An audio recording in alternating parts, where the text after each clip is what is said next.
अगर एक पॉलिनोमियल को दूसरे से डिवाइड करना है और रिमाइंडर निकालने के लिए बोला है तो हम कैसे करेंगे?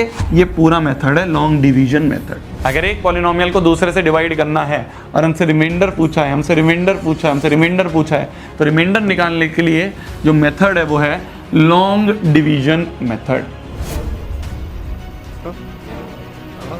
भैया आप बड़े चालाक हो, आप पहले एक बहुत बड़ा मेथड सिखाते हो, आप एक पहले बहुत बड़ा मेथड दिखाते हो और बहुत बड़ा मेथड दिखाने के बाद आप बोलते हो कि लो जी लॉल, इसका तो एक आसान मेथड भी है।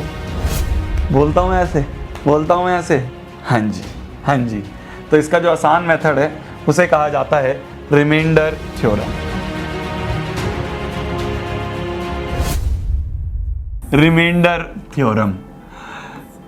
रिमाइंडर निकालने का आसान मेथड होता है remainder theorem. Very important. Remainder निकालने का जो कहेंगे भैया अगर आप मुश्किल मेथड के बाद आसान ही बताते हो तो डायरेक्ट ही आसान बता दिया करो ना, पहले मुश्किल क्यों बताते हो? यही तो बात है। अगर मैं डायरेक्ट आसान बता दूंगा तो इसकी अहमियत कैसे पता चलेगी? पहले मुश्किल करोगे, मुश्किल करने के बाद मैं तुम्हें आसान मेथड बताऊंगा तो इसकी अहमियत पता चलेगी ना, इसकी वैल्यू होगी तुम्हें। ठीक है,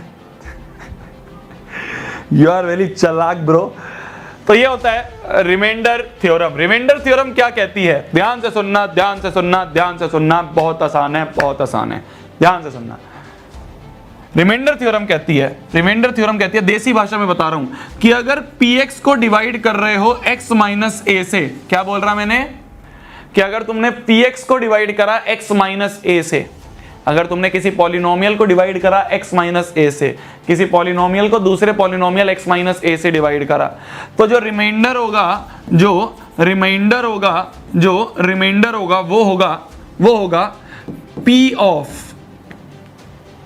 होगा value of polynomial at x बराबर करने के लिए।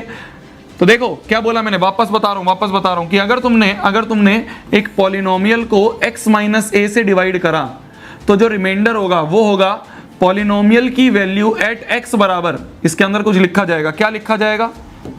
देखो बगल में क्या करो ना, x माइनस a को 0 कर दो, तो x की वैल्यू क्या आ रही है? a, यही है एट x बराबर a। वापस बोल रहा हूं ध्यान से समझना, अगर किसी पॉलिनोमियल को x माइनस a से डिवाइड करा तो जो रिमाइंडर होगा वो होगा value of polynomial at x बराबर a। क्या करो, जिससे भी डिवाइड करना है ना उसको बगल में इक्वल टू 0 करके x की वैल्यू निकाल लो, वही आंसर है। बस यही है रिमाइंडर थ्योरम। कि अगर when we divide a polynomial px, अगर एक px को डिवाइड करेंगे x माइनस a से, then remainder will be pa। Remainder क्या होगा? pa होगा।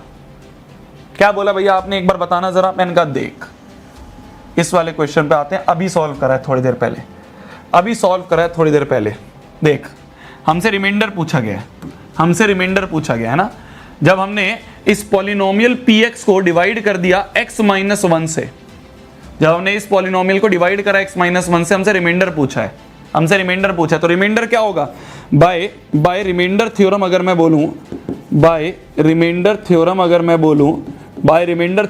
बोलूं, तो जो रिमाइंडर होगा वो होगा value of polynomial at x बराबर क्या? x माइनस 1 को बगल में 0 कर दो, तो x की वैल्यू क्या आ रही है? 1। बस x बराबर 1।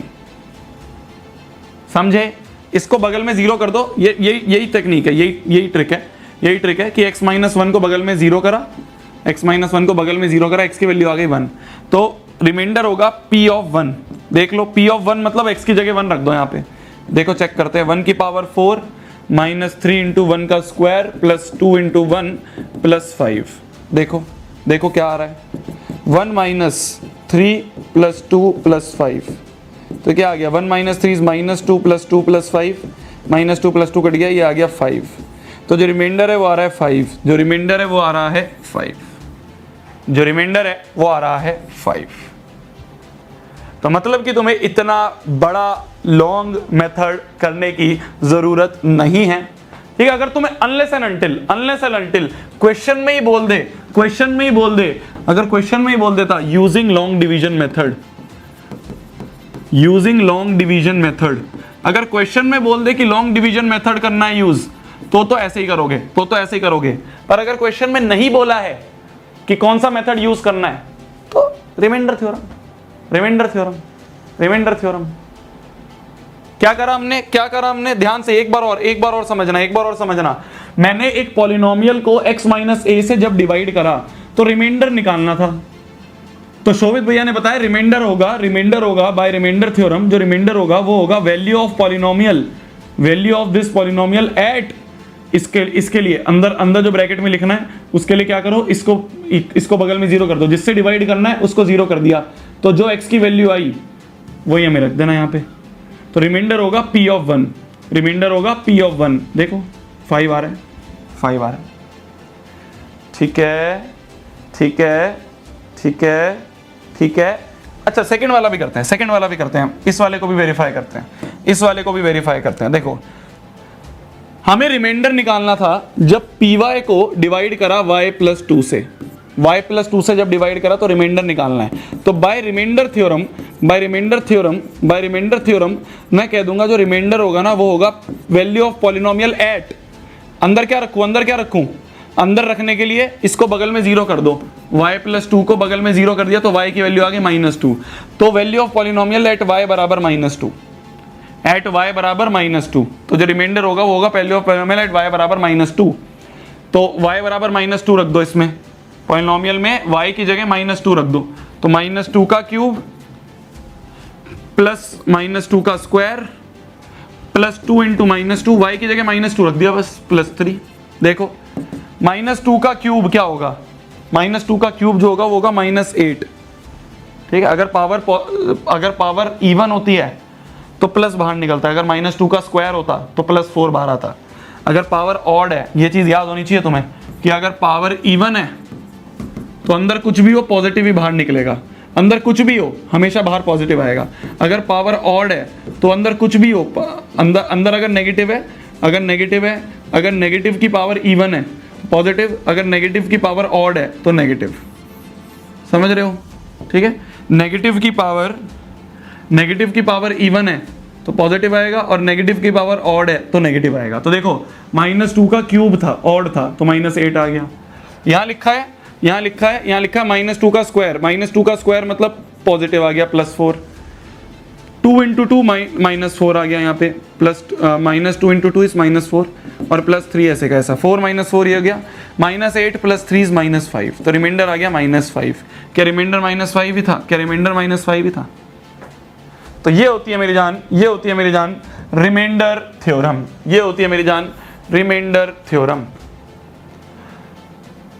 तो तुम्हें इतना बड़ा मेथड करने की जरूरत नहीं है। अगर तुमने किसी पॉलिनोमियल को डिवाइड करा है एक और पॉलिनोमियल से, तो जो रिमाइंडर जो होगा वो होगा वैल्यू ऑफ पॉलिनोमियल एट अंदर क्या लिखूंगा, इसको बगल में जीरो कर दिया, जो भी आई वेरिएबल की वैल्यू वही लिख दिया।